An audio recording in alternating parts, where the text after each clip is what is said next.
and I went to his house to train him. I was already a brown belt in Shotokan, and I was already fighting full contact and everything and that kind of training. And, you know, I thought I was a little something, you know, and go over there. And after working with him for a couple hours, I literally cried on the way home. Because he made me feel like I didn't know anything. I was rank beginner.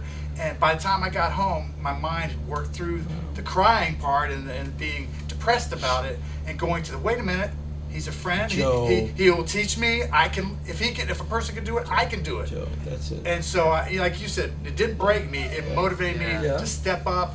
And man, this gentleman helped me so much, you know, working with me. And so yeah, definitely. Joe, I'll tell you that the lessons of martial arts, this is amazing, like you said, but it's not everybody who thinks the same, Brian. You know, a kid who is not going through a certain part of education, you know, if the parents never told them, hey, that's part of the process, losing is part of the process, and you have to suck it up, and you have to keep on moving. It's how you bounce back from things, and from losses, and from anything, from daily losses. You just suck it up. You just keep it on going. You take in, and you just keep doing it. And the end of the story, Joey, in the end, the discipline is more important than anything. You know, you got inspired by something to start something. You got motivation to keep going, but it's the discipline is going to make you go somewhere. That's it, period. When it gets hard. That's where your coach and mentors come in. Oh, yeah. To keep you from... This is exactly what it is. It is. This is success for anything. Yeah. Or you want to be a chef or chief in anything, right? It's just got to show up, man. You know, we were just yesterday talking with Eddie, talking with you about your mindset, you know, when you go into your fights and stuff. And, I mean, discipline kind of is one word I'd use for what we were talking about. Well, one of the things, you know, as I was sitting there and watching him do the classes, and you said some things that really stuck, and I was paying attention to you. You know, you're saying that some of these kids, this is the first time they've had an opportunity to interact with that.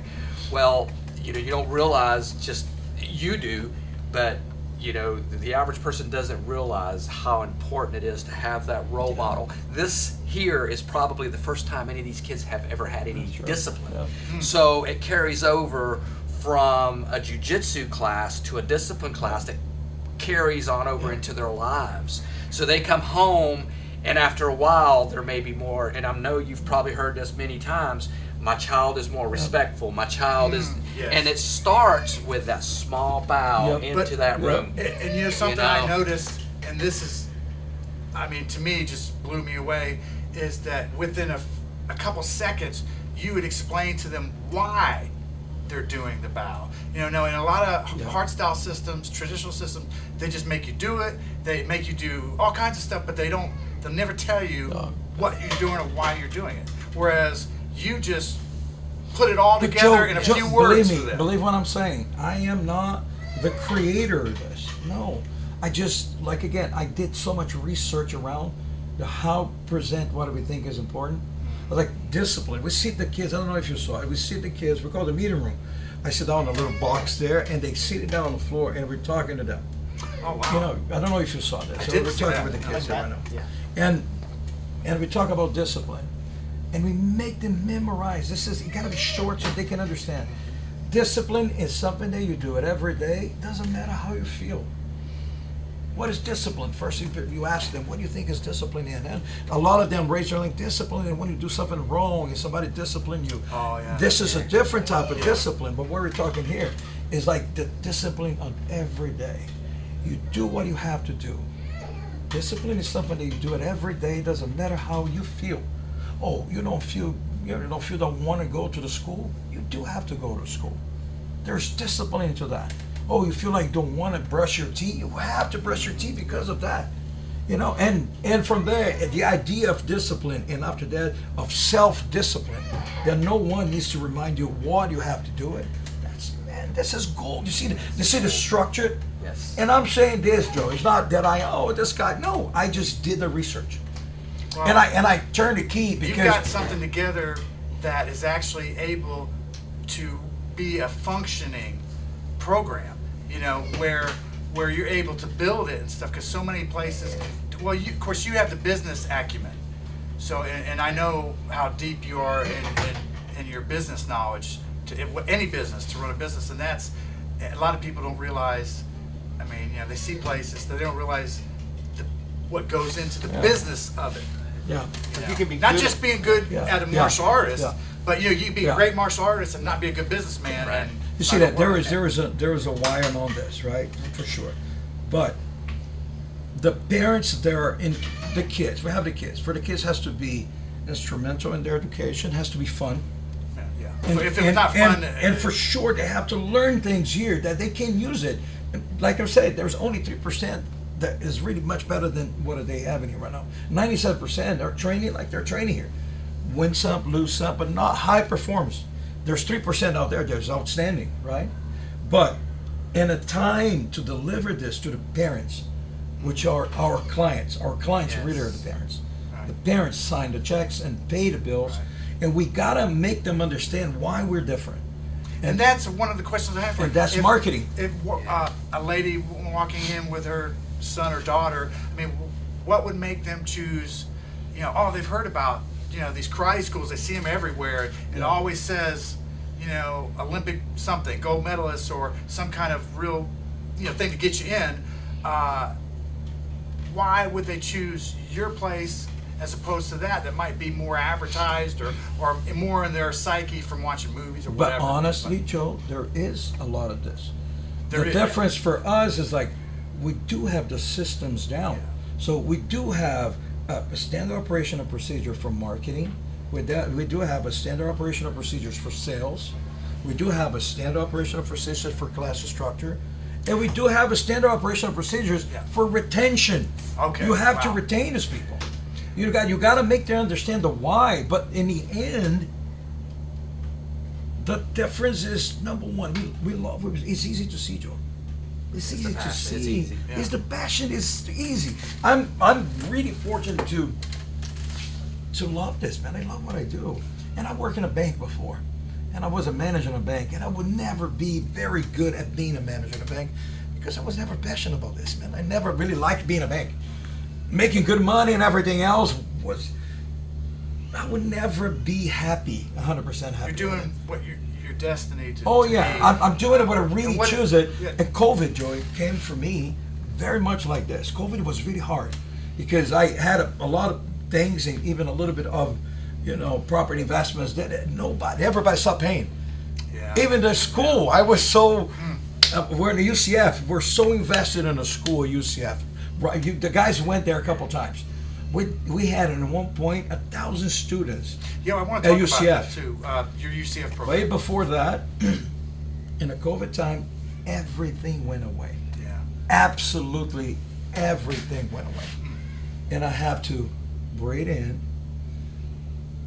I believe in God too. I'm a man of faith, so I believe in God, and I believe that there's something. When you're under control, you got to bow to something powerful than you, and you just gotta. It is what it is. You trust, you know, and you just gotta keep on moving. It's like a loss, and the high performers give you a lot of this because you can't just you cry your losses a couple hours and you move on, man. You just keep going, and you got your losses. You just come back in the next day. You show up and you show up on the next day. That's what you do. That's what you do in life. You want to be successful in anything, just show up on the next day. We knew it about this. That's powerful. That is powerful. It is. You punch the clock. That's what you do, Joe. Something really bad happened to you, superior power, and move on. That's it. You see what you do. It's nothing else, man. Believe in something else and just keep moving. And I truly believe it. 100% I believe in this. But I'm very fortunate because I did something that I really, and COVID came as a golden ticket for everybody who's not happy about it. I can change it now because COVID came in and So you made it a positive. Yeah. I mean, really. I mean, I love it, man. We were doing training. Remember, guys, Yeah. in my garage, during COVID time. That was an eye-opening experience for me. I bet it was. So, tell us a little bit about the UCF program. The UCF How did you program. get it? Oh, so Yeah. this is what happened. Because that seems like, I mean, it blew my mind when I said jiu-jitsu in college, and wow. Yeah. It was so wonderful. So how did it happen? And it's something that I have a lot of passion for. So UCF, so when I got out of American Top Team, there was a couple of things that worked pretty well at American Top Team. What it was, the license model worked pretty well. The license model of having a brand and really license the brand out. But I started working in a couple of the standard operational procedures because you've got to give them something. You cannot just leave in the logo. You got to have help in being successful. How you make money, how you advertise, how do people come in and how you get information, you really make a sell, how to structure an intra-class or classes for age groups and for the criteria of how serious you are and how young you are and how deep into the martial arts you are. All this is a class structure. And after all this, you still have to retain everybody. Because after the excitement, you still have to make understand that they're part of a community. And from that, you've got to create events to bring everybody in. And there was a lot of science. Right? There's a lot of science, but there's a lot of science about this, a lot. And I just study a lot. I did study. So it makes a lot of sense. I mean, in today's day and age, it's almost a necessity. I mean, you can be a phenomenal martial artist, and a lot of guys I know think, well, hey, that's all I need to be phenomenal. When they see how good I am and what I can do, everybody's gonna come and want to train with me. No, that's not how it works. No, that's not how it works. You can be phenomenal, but what you just said, I'm hearing that you need an education in business. Oh my gosh. How to, implement the stuff that you're talking about. And I had, the first time I sit down with a couple of mentors, I talk about it. So I have this world champion. I trained this guy. I got this guy trained with me. And the guy said, Liborio, that's nothing to do with the business part. You need systems. And when I started systems, what exactly is the systems? And when you start implementing the things, the ideas and the actions and doing it, and you have a really solid standard operational procedure that you can train someone. If I got out of here right now, like I'm teaching, the class is rolling. And you have... I don't need it to be there. I'm there because I love it. When I have my main guy teaching, I don't know exactly. Hey, you know what he's teaching? Duncan, Brian trained with those kids before they were teenagers. This kid is really, the garage. I'm talking about 6 years. This kid's were 7 years. The kids are training with us. They know exactly everything.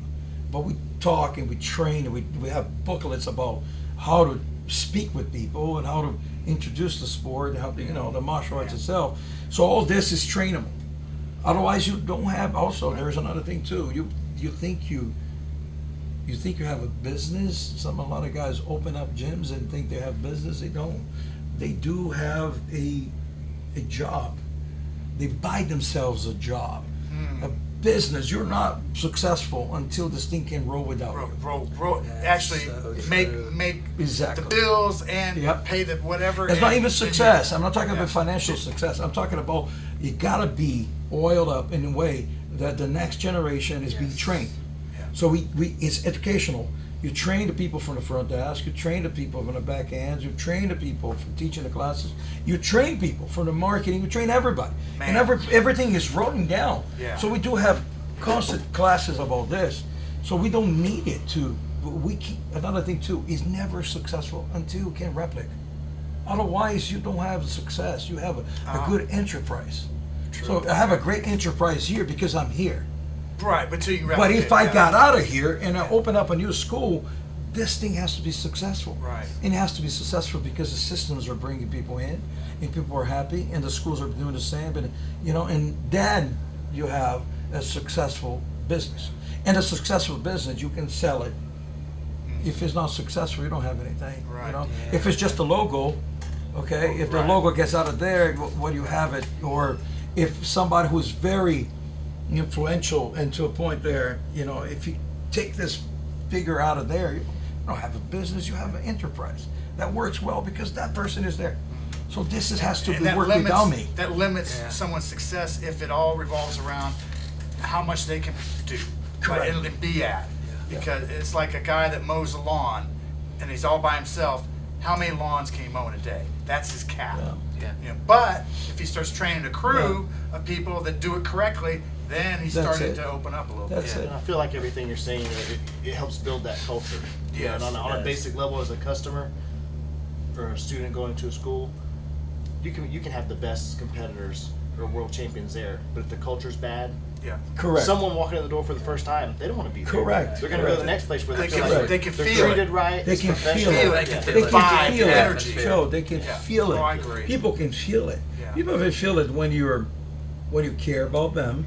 People can feel it when your community is solid. People can feel it when you're fake, when you're not Yes, fake. sure. You know, for me, it's like I had a big advantage also because I grew in certain level. You know that I competed against some of the best in the world. I built up some of the best team in the world, so I have that the format of the high level here, building up higher level. So I know there, but I'm happier right now teaching the 3-year-old Yeah. kids. So You know? And that's something that is for me. This Yeah. man, this beautiful, is, man. I'm this telling you, is- watching you work is beautiful. and I love it, man. This is one of the things about it. It's like, and it's hard because I do like it a So lot. I want to play beginner here, like I don't know anything about jiu-jitsu or martial arts, and I want you guys to think of a nuts and bolts question to ask Professor Liborio. I have one, and it's just going back when you started training your first 5 years. What exactly did your training look like? You see, for me, Day look, to day. I mean, what let did me you just do? tell you how I end up doing it. Well, beginning is this. I started martial arts with 4 years old. I started doing judo with 4 years old. And I stopped judo when I was like 10 years old, something like this. And I always liked it. And I started surfing because in Brazil it was big time. Oh, Surfing okay. was a big thing. So I started surfing, but I want to go back. I could never like too much of a team. I was so bad with soccer. I'm the only Brazilian guy who's soccer. What? Yes. Come on. I'm so bad with soccer. Joe. I automatically You can't figured believe you were it. good at soccer. You know, but I'm Never. wrong. Okay. I can't save my life. So I could never like too much of the team sport for some reason. I prefer. I've always, even in the Olympics when I was a kid, I was always looking at judo or wrestling or boxing. For some reason, I like that. When it's all on make or break, it's on that one person. I don't know why, but I always was driven towards that. And I tried to do taekwondo when I was younger. Before I did jiu-jitsu, I did taekwondo. You did judo too. I did, yeah. Judo was a very young. But right when I take a break from martial arts and I came back, I came with taekwondo first. But I could lift my leg off the floor, not even 2 inches.